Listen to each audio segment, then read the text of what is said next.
اذان دو، کم سے کم لوگ مسجد میں نماز پڑھنے آئیں گے، اور پھر اذان دے کر سو جاتے ہو، اذان کے بعد نماز بھی تو ہے، تو کم سے کم اذان دینے کے بعد مسجد جاؤ گے تو نماز بھی ادا ہوگی۔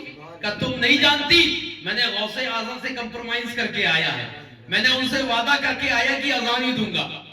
تو کہا ٹھیک ہے اذان دے رہے ہو، مگر 4 دن گزر گئے، گھر میں کھانے کا دانہ نہیں ہے، کم سے کم باہر نکلو، چوری چکیری کرو، کچھ لے کر آؤ تو گھر میں چولہا جلے۔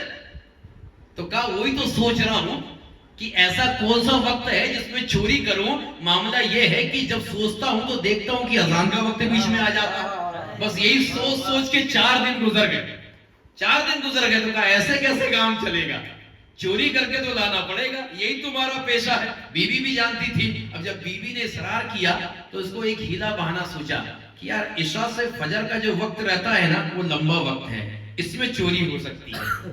تو اس نے عشاء کی اذان دی اور نکل گیا، اور نکلا بھی کہاں، سب سے محلے کے بڑے گھر میں جہاں سونا چاندی ہیرے جواہرات رکھے تھے۔ اس نے اپنی رسی ڈالی، چڑھا اور صحن میں اترا، اور اترنے کے بعد جہاں تجوری رکھی تھی وہاں کا دروازہ کھولا اور گھس گیا۔ اور گھسنے کے بعد تجوری کھولی اس نے، اب ہیرے جواہرات اشرفیہ یہ ساری چیزیں ہیں۔ اب کوئی کنکڑ پتھر یا پھر کاغذ تو نہیں تھے کہ اٹھا کے بھر لیتا، بڑی قیمتی چیز تھی تو بڑی احتیاط سے اٹھا کے جھولے میں ڈالنے لگا۔ اب اٹھاتے اٹھاتے اتنا سونا تھا کہ صبح فجر کا وقت ہو گیا، صبح فجر کا وقت ہو گیا۔ اب معاملہ یہ ہے کہ یہ کشمکش میں کہ پھر اذان کا وقت آ گیا، اب یہ چوری کا مال میرے ہاتھ میں ہے اور میں مالک کے گھر میں ہوں جہاں چوری کیا ہوں، اب کیا ہوگا؟ اذان کا وقت ہو گیا، غوث اعظم سے وعدہ کر کے آیا تھا، اب تو نبھانا پڑے گا۔ اس نے کیا کیا، جتنا مال ہاتھ آیا جھولے کو اٹھایا اور اسی گھر کے صحن میں آیا، اور صحن میں آ کے جھولا رکھا، اور جھولا رکھنے کے بعد انگلی کو اٹھایا، کان میں ڈالا اور اللہ اکبر اذان دینا چالو کر۔ اب جیسے ہی اس نے اذان دینا چالو کی ہے، جس گھر میں وہ چوری کرنے آیا تھا تمام کی تمام مالک اور گھر کے لوگ جاگ گئے کہ ہمارے گھر میں کون آ گیا جو اذان دے رہا ہے۔ اب جیسے ہی اس نے دیکھا کہ گھر کی بتی جل گئی ہے، لوگ جاگ گئے ہیں، جیسے ہی اذان ختم ہوئی اس نے 2 رکعت نماز کی نیت باندھ لی، اور یہ سوچ کر باندھ لی کہ جب تک میں نماز پڑھوں گا گھر کے لوگ جائیں گے وضو کریں گے، میں دھیرے سے نکل جاؤں گا، مگر یہ نماز پڑھ رہا ہے۔ اور جیسے ہی اس نے سلام پھیرا اور پیچھے پلٹ کے دیکھا تو پورے گھر کے گھر مقتدی بن کے کھڑے ہوئے ہیں، پورا گھر کا گھر۔ کہا جو گھر کا ہیڈ تھا اس نے کہا حضور سنت ادا کر لی، تکبیر پکاروں؟ اذان بھی دے دی ہے، سنت بھی پڑھ لی ہے، اب نماز بھی ادا کروا دو۔ کہا تم نہیں جانتے میں کون ہوں، میں نماز نہیں پڑھتا۔ کہا کیسی بات کر رہے حضور، اذان بھی دی ہے، ابھی نماز بھی پڑھی اور آپ بولتے نماز نہیں پڑھتے۔ آج کا معاملہ یہ ہے کہ آپ نے آج فجر کی اذان دی ہے تو آپ کے اذان دینے کی بنا پہ ہمارا گھر کا گھر جاگ گیا ہے، نماز پڑھنے کے لیے جاگ گیا ہے۔ اب آپ نے اذان دی ہے، آپ نے سنت پڑھی ہے تو فرض کی تکمیل بھی کرانی پڑے گی۔ کہا میں نماز نہیں پڑھاتا، میں تو یہ معاملہ ہے کہ ایک بزرگ کے ہاتھ میں ہاتھ دے کے پھنس گیا ہوں۔ تو کہا حضور وہ الگ بات ہے مگر نماز تو پڑھانی پڑے گی۔ اب جب زیادہ اصرار ہوا تو آخری میں وہ گھر کا مالک کہتا حضور تکبیر پکارو سورج نکل آئے گا۔ تو انہیں غصے میں کہا ٹھیک ہے پکارو، ٹھیک ہے پکارو۔ اب جیسی تکبیر پکاری گئی، یہ مصلی امامت پہ جو چوری کرنے آیا ہے وہ امامت کر رہا ہے، اور جو گھر کا مالک ہے پیچھے مقتدی بن کے نماز پڑھ رہا ہے۔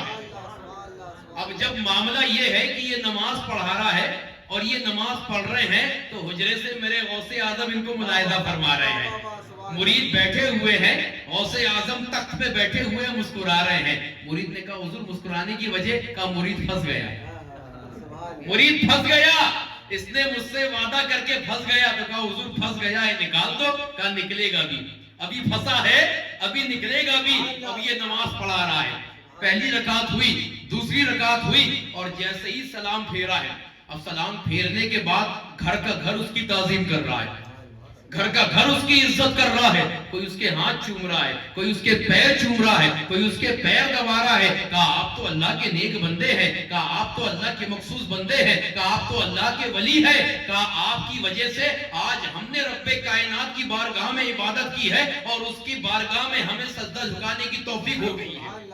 اب جب اس نے دیکھا کہ یار یہ تو میری تعظیم و توقیر کر رہے ہیں، میرے گلے ہی پڑ گئے ہیں، تو اس نے کہا ہے کہ جو تم سمجھ رہے وہ میں نہیں ہوں، اب حقیقت سنو، میں تو تمہارے گھر پہ چوری کرنے آیا تھا، تو کہا حضور آپ نے اپنی ولایت پہ چوری کا پردہ ڈال دیا ہے. کہا تمہیں یقین نہیں ہو رہا؟ یہ دیکھو جھولے میں سونا چاندی رکھے ہوئے ہیں, یہ تمہارے گھر کے چرائے ہوئے ہیں. کہا حضور وہ الگ بات ہے, مگر معاملہ یہ ہے کہ آپ تو اللہ کے نیک بندے ہیں, اور اگر آپ نے اذان پکاری ہے, آپ نے سنت پڑھی ہے, آپ نے نماز پڑھائی ہے, تو جو اذان پکار سکتا ہے, جو سنت پڑھ سکتا ہے, جو نماز پڑھا سکتا ہے, ہمارا دعویٰ ہے کبھی چور نہیں ہو سکتا,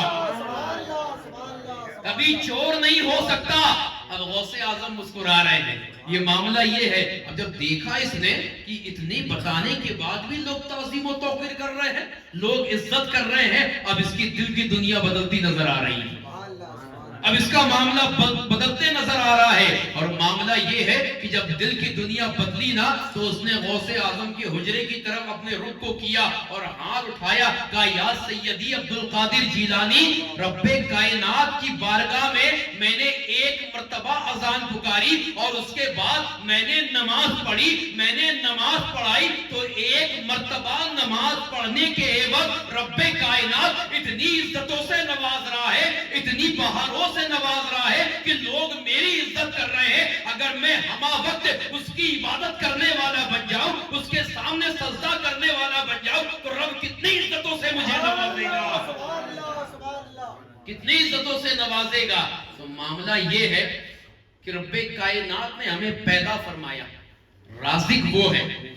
واقعہ بتانے کا مقصد یہ تھا کہ رب کائنات نے ہمیں یوں ہی پیدا نہیں فرمایا, ہم اس کی عبادت نہیں کرتے مگر وہ کھانے کو دے رہا ہے, ہم اس کی عبادت نہیں کرتے مگر وہ ہمیں پیاسا نہیں چھوڑتا, ہم اس کی عبادت نہیں کرتے, وہ ہمیں رات میں سلاتا ہے, چین کی نیند, صبح کو اٹھاتا ہے, صبح کو اٹھاتا ہے.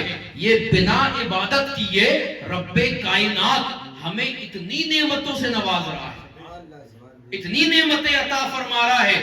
جب اس کی عبادت نہ کرے تب, اب جب عبادت کرنے لگیں گے تو کتنا نوازے گا, عبادت کرنے لگیں گے تو کتنا نوازے گا.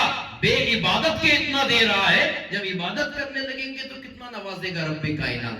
اگر انسان یہ سوچ لے, انسان یہ سمجھ لے, تو پھر اس کو اس دنیا میں آنے کا مقصد پتا چل جائے کہ میں کس مقصد کے لیے پیدا کیا گیا ہوں. اور غوث اعظم رضی اللہ تعالیٰ عنہ آپ فرماتے ہیں, رب نے مجھے منصب غوث ایسے عطا نہیں فرمایا, نہ مجھے نسب کی وجہ سے منصب غوث ملا ہے, نہ آل رسول ہونے کی وجہ سے منصب غوث ملا ہے, نہ باپ کی وجہ سے منصب غوث ملا ہے, نہ ماں کی وجہ سے منصب غوث ملا ہے.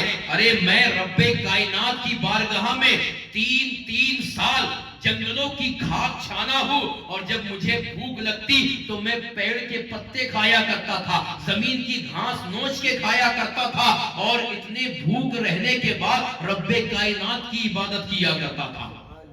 میں نے پیڑ کے پتے کھا کر 3 سال جنگلوں کی کھاک چھان کر, جب میں نے رب کائنات کی بارگاہ میں مراقبے کیے ہیں, رب کائنات کی بارگاہ میں ذکر و اذکار کیا ہے, رب کائنات کی بارگاہ میں رات و رات شب بیداری کی ہے, اور میں نے جب اس کی بندگی, جیسے اس کی بندگی کرنے کا حق ہے ویسے کیا ہے, جب رب کائنات مجھ سے راضی ہو کر مجھے منصب غوث عطا فرمایا ہے, منصب غوث عطا فرمایا ہے. ایسی مجھے نہیں مل گیا. آج انسان چاہتا ہے کہ دولت ایسے ہی آ جائے, دولت میں برکت ایسے ہی آ جائے, رب ربوبیت ایسے ہی عطا فرما دے, رب کائنات بندگی اور بلندی ایسے ہی عطا فرما دے. نہیں, ایسا نہیں ہو سکتا. رب کائنات کی بارگاہ میں جھکنا پڑے گا, رب کائنات کی عبادت کرنا پڑے گا, جب رب کائنات تمہیں اعلیٰ مقام عطا فرمائے گا, تمہیں اعلیٰ مقام عطا فرمائے گا. اور پھر تم نے رب کائنات کی عبادت کو سمجھ کے کیا رکھا ہے, سمجھ کے کیا رکھا ہے. ارے میرا رب کائنات وہ رحیم و کریم ہے کہ جب وہ اپنی بارگاہ میں بلاتا ہے نا, کوئی ایسے نہیں جا سکتا, بلاتا ہے تب جاتے ہیں, بلاتا ہے تب جاتے ہیں. رب جسے توفیق عطا فرماتا ہے وہی اس کے گھر میں جاتا ہے. میں ایک مثال بیان کروں دنیاوی, آپ لوگ اسے ہر دن یا ہر ہفتے ملاحظہ فرماتے ہوں گے کہ ہمارے اس چھندواڑہ شہر میں کہیں نہ کہیں میت ہوتی ہوگی, اور جنازہ لے کے ہم مسجد تک پہنچتے ہیں تیار کر کے, ہیں تو کوئی نہ کوئی نماز کا وقت ہوتا ہے نا. مگر معاملہ ہے کہ کچھ لوگ روڈ پہ کھڑے ہوتے ہیں، کچھ لوگ مسجد کی چوکھٹ کے باہر کھڑے ہوتے ہیں، اور چند لوگ ہی مسجد کے اندر جاتے ہیں، چند لوگ ہی مسجد کے اندر جاتے ہیں۔ تو پتہ کیا چلا، رب جسے چاہے تو چوکھٹ پہ بلا کے اندر کروا لیتا ہے، اور جسے نہ چاہے اسے چوکھٹ پہ بلا کے بھی اندر آنے کی توفیق عطا نہیں فرماتا۔ تو اسے تو اپنی قسمت پہ رونا چاہیے کہ جو مسجد کی چوکھٹ پہ آ کے پھر اندر جانے کی توفیق نہ ہو رہی ہو، اسے اپنی قسمت پہ رونا چاہیے، اور رب کی بارگاہ میں اسے گڑگڑانا چاہیے، اپنی گناہوں سے توبہ کرنا چاہیے کہ مولا مجھ سے ایسی کیا غلطی ہو گئی کہ اپنے گھر کی چوکھٹ تک بلا کے اندر بلانے کی توفیق عطا نہیں فرما رہا ہے۔ اور تم سمجھتے یہ ہو کہ میرے پاس ٹائم نہیں ہے، میں اللہ کی عبادت نہیں کرتا۔ تمہارے پاس ٹائم کا مسئلہ نہیں، تمہاری مرضی کا مسئلہ نہیں، یہ میرے رب کی مرضی کا معاملہ ہے۔ وہ جسے چاہتا ہے اسے اپنی بندگی کے لیے بلاتا ہے، اور جب بلاتا ہے نا تو میرے نبی فرماتے ہیں کہ بندہ جب اس کی عبادت کرنے کے لیے جاتا ہے اور جب مسجد کے اندر داخل ہوتا ہے تو معاملہ یہ ہے کہ اس کے سر پہ گناہوں کا پوٹلا ہوتا ہے، گناہوں کی گٹھری ہوتی ہے۔ تو فرشتے عرض کرتے ہیں مولا تیری بارگاہ میں آ گیا ہے، مگر سر سے لے کے پاؤں تک گناہ میں ڈوبا ہوا ہے، اتنے گناہوں میں ڈوبا ہوا ہے کہ اس کی گناہوں کی پوٹلی اس کے سر پہ رکھی ہوئی ہے، اور اس کنڈیشن میں تیری عبادت کرنے کے لیے آیا ہے۔ تو رب کائنات کہتا ہے اے فرشتوں، عبادت کرنے کے لیے آیا ہے نا، تو جب تک یہ میری عبادت کر رہا ہے اس سے اس کے گناہوں کو ہٹا دو، اور گناہوں کو ہٹا کے ایک طرف رکھ دو۔ تو کہا مولا رکھ دے، اس کے بعد کا جب عبادت کر لے گا جب رکھ دینا واپس، جب عبادت کر لے گا جب رکھ دینا۔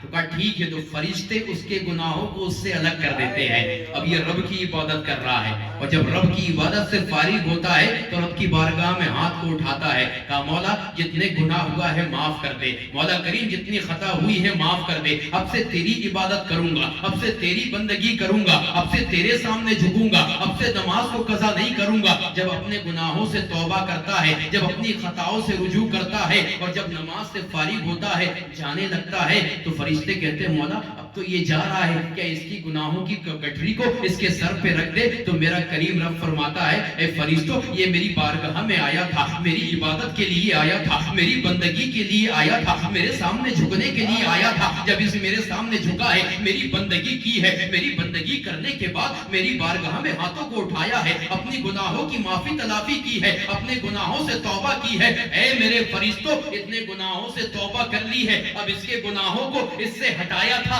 اب ہٹے رہنے دو، اب ہٹے رہنے دو۔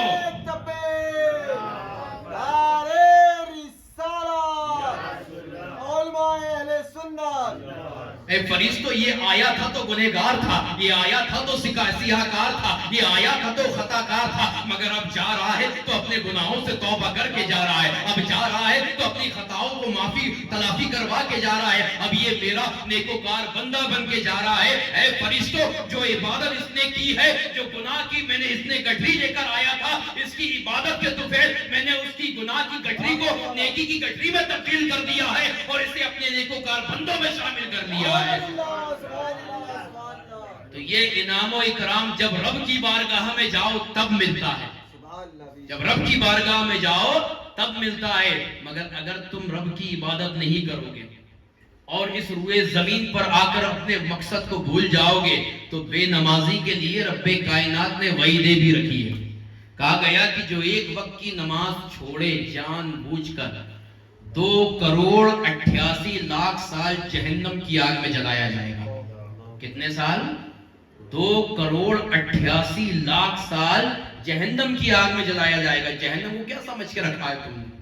دوزخ کو کیا سمجھ کے رکھا ہے؟ میرے نبی فرماتے ہیں کہ 1,000 سال تک جہنم کی آگ کو دھڑکایا گیا تو وہ لال ہو گئی۔ کیا ہو گئی؟ لال ہو گئی۔ پھر 1,000 سال تک دھڑکایا گیا تو وہ نیلی ہو گئی۔ ویلڈنگ مشین کی آگ دیکھے ہونا۔ اور پھر 1,000 سال تک دھڑکایا گیا تو وہ کالی ہو گئی۔ وہ کالی ہو گئی اور اتنی بھیانک بن گئی کہ اگر پتھر ڈال دو تو پتھر پگھل کے پانی بن جائے، اتنی خطرناک آگ ہے۔ اور میرے نبی فرماتے ہیں سوئی کا ناکا جس میں تمہیں دھاگا ڈالنے میں دشواری ہوتی ہے، اس سوئی کے ناکے کے برابر اگر اس جہنم سے دنیا کے نیچے اس آگ کو چھوڑ دیا جائے تو وہ سوئی کے ناکے کے برابر آگ پوری دنیا کو جلا کر راکھ کر دے گا۔ اس دہتی ہوئی آگ میں کس کو ڈالا جائے گا؟ بے نمازی کو ڈالا جائے گا۔ کس کو ڈالا جائے گا؟ بے نمازی کو۔ آج ایک ماچس کی تیلی کا چٹکا دے تو برداشت نہیں ہوتا، جہنم کی آگ کیسے برداشت کرو گے؟ جہنم کی آگ جس کا سوئی کا ناکا دنیا کو جلانے کی کیپیسٹی رکھتا ہے، اس بھڑکتی ہوئی اور دھڑکتی ہوئی آگ میں جب انسان کو ڈالا جائے گا تو اس کا معاملہ کیا ہوگا؟ اس کا معاملہ کیا ہوگا؟ اور پھر معاملہ یہ کہ ابھی وقت نہیں ہے، ورنہ نماز کی وعید اتنی ہے کہ رب کائنات نے 12 یا 15 سزائیں بے نمازی کے لیے رکھی ہے، دنیا سے لے کے میدان محشر تک۔ کبھی وقت آئے گا جب نماز کا معاملہ ہوگا تو اسے بیان کیا جائے گا، مگر غوث اعظم فرماتے ہیں، یہ مجلس غوث اعظم اور یہ مہینہ غوث اعظم کا ہے نا، ہم خوب لنگر پکا رہے ہیں، خوب لنگر کھلا رہے ہیں، صرف اسی میں رہ گئے، اور جو تعلیمات غوث اعظم تھی، جو فرمان غوث اعظم تھا اسے بھول گئے۔ غوث اعظم فرماتے ہیں اگر بے نمازی مر جائے، کیا فرماتے ہیں؟ اگر بے نمازی مر جائے تو اسے مسلمان کے قبرستان میں دفن نہ کیا جائے، اسے مسلمان کے قبرستان میں، حتیٰ کہ مسلمان ہے، مگر غوث اعظم کیا فرماتے ہیں؟ عرض کیے گئے یا سیدی کیوں؟ تو کہا اس پہ رب اور اس کے فرشتوں کی اتنی لعنتیں برستی ہیں، اتنی لعنتیں برستی ہے، اگر تم کسی نیکوکار کے باجو میں اسے دفن کرو گے تو اس کی لعنتوں کی وجہ سے وہ بھی دقت میں آ جائے گا، وہ بھی دقت میں آ جائے گا۔ تو کہا بے نمازی مر جائے تو اسے اس کے حال میں چھوڑ دو، اسے مسلمانوں کے قبرستان میں دفن نہ کرو، یہ غوث اعظم کا فرمان ہے۔ اور آگے فرماتے ہیں کہ ایک بے نمازی ایک طرف سے آ رہا ہو اور ایک غلیظ کتا ایک طرف سے آ رہا ہو، اور تمہیں دونوں طرفوں میں سے ایک طرف چننا ہو، تم ادھر سے جا رہے ہو تو کسی ایک سائڈ سے چلو گے، تو ایک طرف تو کیچڑ میں بھرا ہوا کتا آ رہا ہے اور ایک طرف بے نمازی آ رہا ہے، دھیان سے سننا، غوث اعظم فرماتے ہیں۔ تو کہا کہ تمہیں گزرنا ہو تو تم اس کتے کے بازو سے گزر جانا، کیوں؟ جب تم کتے کے بازو سے گزرو گے تو اس کا کیچڑ تمہارے کپڑوں تک آئے گا، کپڑے تمہارے خراب ہوں گے جو پانی سے صاف ہو سکتے ہیں، مگر بے نمازی آ رہا ہے تو اس پہ رب کائنات کی اتنی لعنتیں برستی ہے، اگر اس کے بازو سے گزرو گے تو وہ لعنتوں میں تم بھی شامل ہو جاؤ گے۔ یہ بے نمازی کا معاملہ ہے، بے نمازی کا معاملہ ہے۔ اور نماز کا معاملہ کیا ہے؟ نماز کا معاملہ یہ ہے کہ جب تم رب کائنات کی بارگاہ میں جھکتے ہو، رب کائنات کی بارگاہ میں جھکتے ہو نا، تو رب کائنات خود فرماتا ہے کہ جب بندہ میری عبادت کے لیے کھڑا ہوتا ہے اور جب سجدے میں جاتا ہے تو میں سارے پردے ہٹا دیتا ہوں، وہ مجھے دیکھتا ہے، میں اسے دیکھتا ہوں۔ معاملہ یہ ہے کہ رب کائنات کا دیدار نماز میں ہوتا ہے، اس لیے کہا گیا الصلاۃ معراج المومنین، کہ نماز مومنوں کی معراج ہے۔ میرے نبی کی معراج وہ تھی کہ لامکاں پہ جا کے رب کا دیدار کیا، اور ان کے امتی کی معراج یہ ہے کہ نماز میں رب کائنات کا دیدار ہوتا ہے۔ مگر ہماری آنکھیں اتنی کیپیسٹی نہیں رکھتی کہ رب کا دیدار کرے، مگر رب ہمیں نماز میں ملاحظہ فرما رہا ہے، اور آگے فرما دیا اگر تو میری بندگی کرتا رہے کرتا رہے کرتا رہے اور اس مقصد کو مکمل کر کے جب تو قیامت کے میدان میں آئے گا تو سب سے پہلا تحفہ تجھے یہ عطا فرماؤں گا کہ اپنا دیدار کراؤں گا۔ وہ رب جس کو بے دیکھے تو نے دنیا میں عبادت کیا، جس کو تو نے وحدہ لا شریک مانا، جس کو تو نے ایک مانا، اور جس کے سامنے بے دیکھے جھکتا رہا، اور اپنے مقصد کو لے کر جب تو میدان محشر میں آیا ہے اور جیسے ہی جنت میں داخل ہوگا تو سب سے پہلی نعمت اور سب سے بڑا انعام و اکرام رب کی جانب سے یہ دیا جائے گا کہ اس بندگی کرنے والے بندے کو رب اپنا دیدار کرائے گا، رب اپنا دیدار کرائے گا۔ تو کون رب کے دیدار کا مشتاق نہیں ہے؟ کون نہیں چاہتا کہ رب کا دیدار ہو؟ ہر کوئی چاہتا ہے۔ تو جب چاہتے ہو تو پھر رب کی عبادت کیوں نہیں کرتے؟ رب کی عبادت کیوں نہیں کرتے؟ اور پھر رب کی عبادت کرنے کے لیے اس کی عبادت کے طریقے کو سیکھنا پڑے گا۔ کیا کرنا پڑے گا؟ طریقے کو سیکھنا پڑے گا۔ تو رب کائنات نے اپنی بارگاہ میں آنے کے لیے شرائط رکھے ہیں، فرائض رکھے ہیں، واجبات رکھے ہیں، سنن اور سنتیں رکھی ہیں، یہ ساری کنڈیشن ہے اور اسے انسان کو سیکھنا ہے۔ کیا کرنا ہے؟ سیکھنا ہے۔ تو سب سے پہلی شرط رب کائنات کی بارگاہ میں آنے کے لیے اسے کہا جاتا ہے طہارت۔ کیا کہا جاتا ہے؟ طہارت۔ اب ہم نماز کے فضائل سے مسائل کی طرف آئیں اور اس کے بعد اختتام کریے گا۔ تو پہلی شرط کیا ہے؟ طہارت۔ یہ قوانین ہے اسلام کے، نماز کے۔ اسے دنیاوی مثال سے سمجھے، اگر آپ نے کسی کمپنی میں جاب اپلائی کیا ہے اور آپ سلیکٹ ہو گئے، تو جو آنر ہوتا ہے کمپنی کا، وہ آپ سے کیا مطالبہ کرتا ہے؟ وہ آپ کے سامنے اپنی کمپنی کی کنڈیشن رکھتا ہے اور اپنی کمپنی کے قوانین رکھتا ہے کہ یار تمہیں صبح اتنے بجے حاضر ہونا ہے، تمہیں چھٹی لینے سے پہلے اپلیکیشن ڈالنا ہے، اور تمہیں اتنے گھنٹے کام کرنا ہے جب تمہیں سیلری دی جائے گی۔ تو یہ ساری کنڈیشن کمپنی رکھتی ہے۔ تو قوانین کمپنی نے بنائی، اگر تم اسے فالو کرو گے تو کمپنی میں ٹکے رہو گے اور اپنے کام کو صحیح طریقے سے انجام دو گے۔ تو بلا تمثیل رب کائنات نے اپنی عبادت میں آنے سے پہلے قوانین رکھے، شرط رکھ دی کہ میری بارگاہ میں آنا ہے تو پہلے اپنے آپ کو بھی صاف کر لو، اپنے آپ کو بھی پاک کر لو، اور صرف ظاہر کو نہیں باطن کو بھی پاک کر لو، اپنے جسم کو بھی پاک کر لو، اپنی روح کو بھی پاک کر لو۔ اور پھر کہا، میرے نبی کی حدیث ہے الطہارۃ نصف الایمان، کہ صفائی آدھا ایمان ہے۔ کیا ہے؟ صفائی آدھا ایمان ہے۔ تو رب صفائی کو پسند کرتا ہے، پاکی کو پسند کرتا ہے، اور پاک انسان کو پسند کرتا ہے۔ اسی وجہ سے وہ رب کائنات پاک لوگوں کو اپنی بارگاہ میں بلاتا ہے، پاک لوگوں کو اپنی بارگاہ میں۔ اس لیے پہلی شرط رکھ دی طہارت، یعنی پاکی حاصل کرنا۔ کس سے؟ ناپاکی سے، یعنی جسم کا پاک ہونا، کپڑے کا پاک ہونا، جگہ کا پاک ہونا۔ جب تم اس چیز کو پاک کر لو گے، اب تمہیں کیا کرنا ہے؟ ستر عورت، اپنے ستر کو کپڑوں سے چھپانا ہے، اور جہاں تک چھپانا ہے رب کائنات نے کنڈیشن رکھ دی کہ تمہارے اس گھٹنے سے لے کے، ناف سے لے کے گھٹنے کے نیچے تک یہ مرد کو چھپانا ہے، اور عورت کو سر کے بالوں سے لے کے پیروں کے ناخن تک یہ عورت کا معاملہ ہے، انہیں چھپانا ہے، اور یہ کپڑوں سے ڈھک کے پاک ہو کر پھر رب کی بارگاہ میں آنا ہے، رب کی بارگاہ میں آنا ہے۔ تیسری شرط رکھ دی نیت۔ کیا رکھ دی؟ نیت، یعنی جو نماز کا پہلے تیسری شرط رکھ دی وقت۔ کیا رکھ دی؟ یعنی نماز کا وقت ہونا، بے وقت کوئی عبادت نہیں ہوتی، تو وقت میں آپ کو عبادت کرنا ہے۔ اس کے بعد چوتھی شرط رکھ دی نیت۔ کیا رکھ دی؟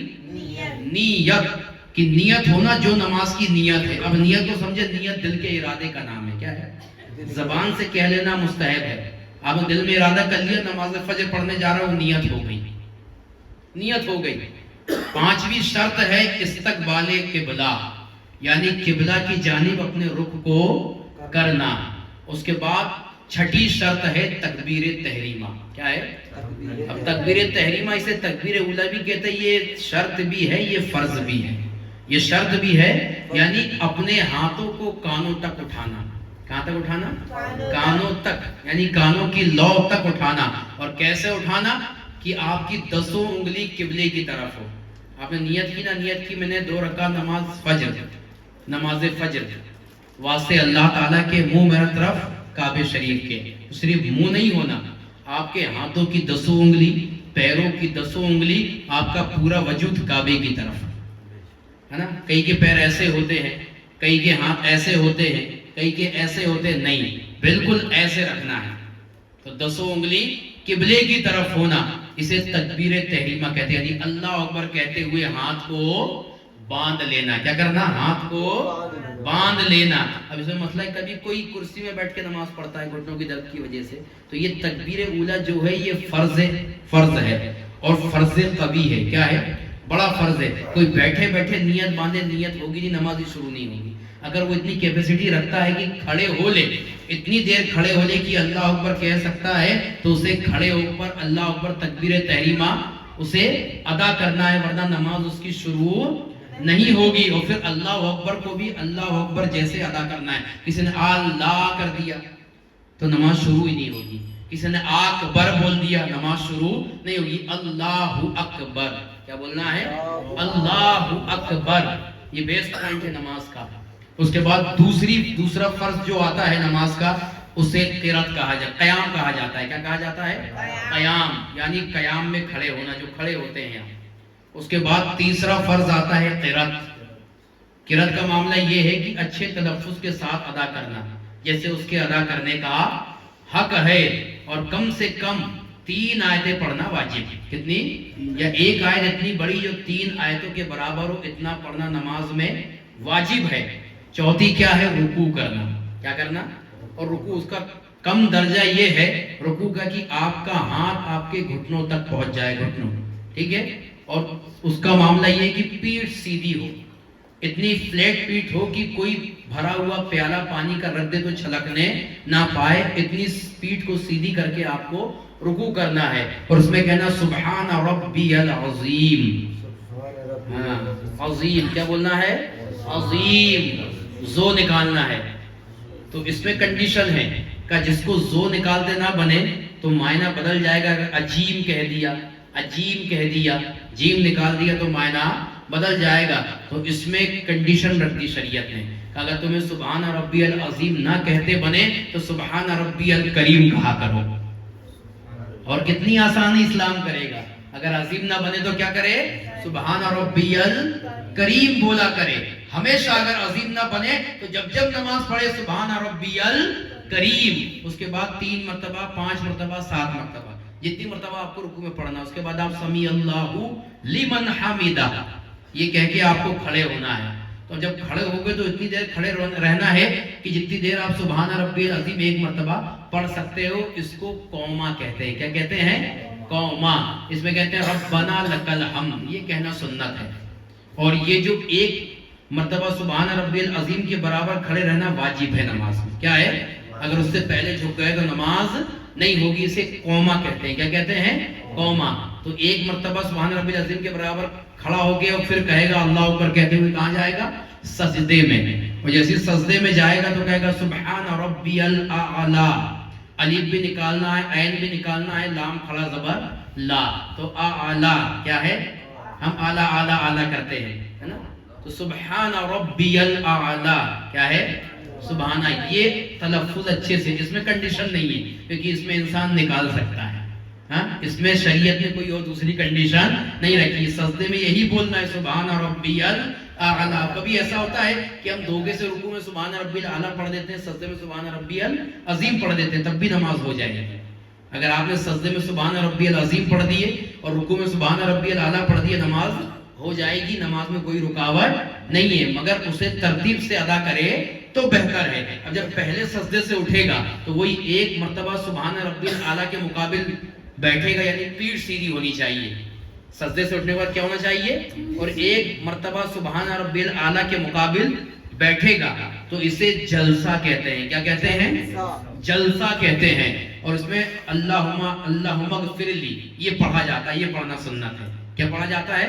اللہم اغفر لی، اللہ ہماری مغفرت فرما. پڑھ لیا تب بھی بہتر، نہیں پڑھا تب بھی نماز ہو جائے گی. اس کے بعد فوراً دوسرے سجدے میں جانا واجب ہے. اس کے بعد فوراً اور پھر وہی سبحان ربی الاعلی پڑھنا ہے آپ کو. اس کے بعد اسی طریقے سے دوسری رکعت ادا کرے گا. اور جب دوسری رکعت میں بیٹھے گا تو التحیات ہے نا، اور ایسے بیٹھے گا کہ آپ کا دایاں پیر جو ہے اسے کھڑا رکھنا ہے، اور دائیں پیر کی 5 انگلی میں سے کم 3 انگلی کا مڑے رہنا واجب ہے. کتنی انگلی کا؟ 3 انگلی کا مڑے رہنا، یعنی اس کا پیٹ جو ہے قبلے کی طرف ہونا واجب ہے. اگر 3 سے کم ہوئی تو نماز نہیں ہوگی.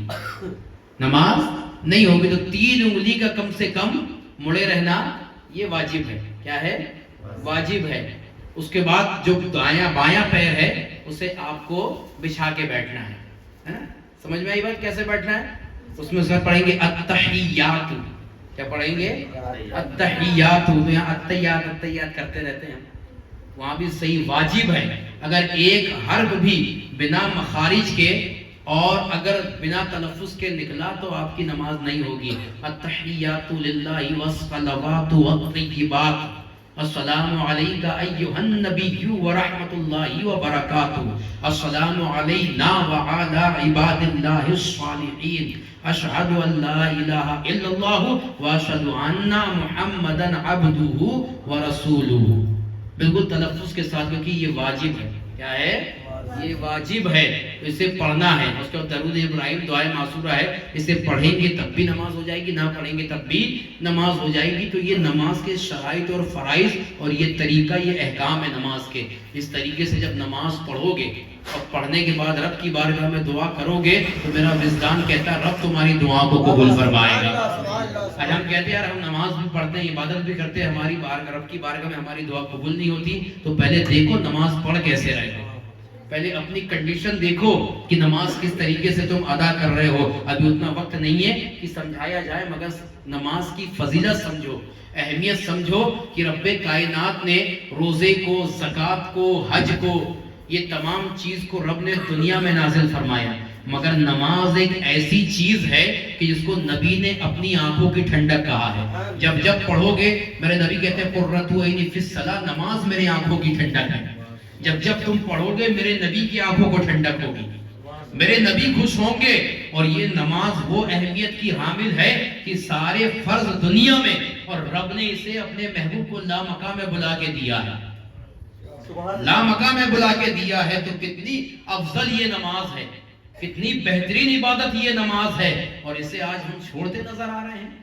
تم نماز چھوڑو گے تو نہ تمہارے گھر میں برکت ہوگی، نہ تمہارے رزق میں برکت ہوگی، نہ تمہارے کاروبار میں برکت ہوگی۔ اگر تم کو روزیت، بلندی، گھر میں، کاروبار میں، رزق میں برکت چاہتے ہو تو یہ برکتیں رب کائنات نے اپنی عبادت میں رکھ دی ہے، اپنی عبادت میں رکھ دی ہے۔ اور میرے نبی فرماتے جس گھر میں ایک بھی بے نمازی ہوتا ہے اللہ اپنے رحمت کے فرشتے سے اپنی رحمت وہاں نازل نہیں فرماتا۔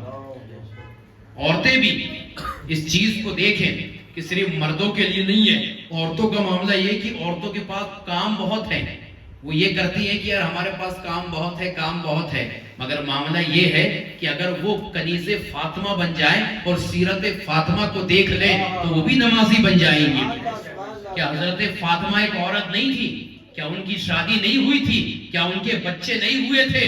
مگر آؤ حضرت فاطمہ کی سیرت کو دیکھو۔ ان عورتوں کے لیے کہہ رہا ہوں جو یہ کہتی ہیں کہ ہمارے پاس کام ہی کام ہے، ہمیں بچے سنبھالنے پڑتے ہیں، ہمیں کھانا پکانا پڑتا ہے۔ آج تو معاملہ یہ ہے کہ آج آٹا پس کے مل رہا ہے، دال پس کے مل رہی ہے، مسالہ پس کے مل رہا ہے، اتنی آسانی ہو گئی۔ پہلے تو ہاتھ سے چکی سے آٹا پیسنا پڑتا تھا، اس کے بعد روٹی بنانا پڑتا تھا، مگر آؤ حضرت فاطمہ الزہرا رضی اللہ تعالی عنہا، ان کا یہ معاملہ ہے کہ چکی بھی پیس رہی ہیں، آٹا بھی نکال رہی ہیں، روٹی بنا کے حضرت علی کو بھی دے رہی ہے، حسنین کریمین کو بھی دے رہی ہے، اپنے خاوند کی آپ خدمت بھی کر رہی ہیں، اپنے بچوں کی پرورش بھی کر رہی ہیں۔ اور جب ساری چیز سے فارغ ہوتی تو رات میں مصلے کو بچھاتی، اور جب یہ ٹھنڈا ٹھنڈا یہ موسم ہوتا اور پھر اس ٹھنڈے موسم میں ٹھنڈے پانی سے وضو کرتی اور اپنے رب کی بارگاہ میں اپنے رب کے حضور عبادت کے لیے کھڑی ہو جاتی اور عبادت کرتی۔ اور جب پہلے سجدے میں جاتی تو سبحان ربی الاعلیٰ، سبحان ربی الاعلیٰ، اپنے رب سے راز و نیاز کی باتیں کر رہی ہیں۔ اسی ایک سجدے میں صبح ہو جاتی اور حضرت بلال اذان دے دیتے تو سجدے سے اٹھا کے رب کی بارگاہ میں اپنے ہاتھوں کو اٹھاتی اور کہتی کہ اے مولا یہ تیری بندی تیری عبادت کے لیے جھکی تھی، تو نے کتنی چھوٹی رات بنائی ہے کہ تیری بندی جی بھر کے ایک سجدہ بھی نہیں کر سکتی، کبھی اتنی طویل رات بنا کہ یہ تیری بندی فاطمہ جی بھر کے تیری عبادت کرے۔ تیری تو وہ ایک فاطمہ تھی میرے نبی کی بیٹی، کبھی شکوہ نہیں کیا، نماز پڑھ بھی رہی ہے، بچوں کی پرورش کر بھی رہی ہے، خاوند کی خدمت کر بھی رہی ہے۔ اور آج کی عورتیں بہانہ مارتی ہے، حتیٰ کہ سارے ٹائم ان کے پاس ہے، مگر ٹائم نکالے اگر وہ چاہے تو گھر کے گھر کو نمازی بنا دے، اگر وہ چاہے تو اپنے بچوں کی صحیح تربیت کرے۔ ایک عورت اگر چاہے تو اپنے شوہر کو نمازی بنا دے، اگر چاہے تو اپنے شوہر کو شرابی بنا دے۔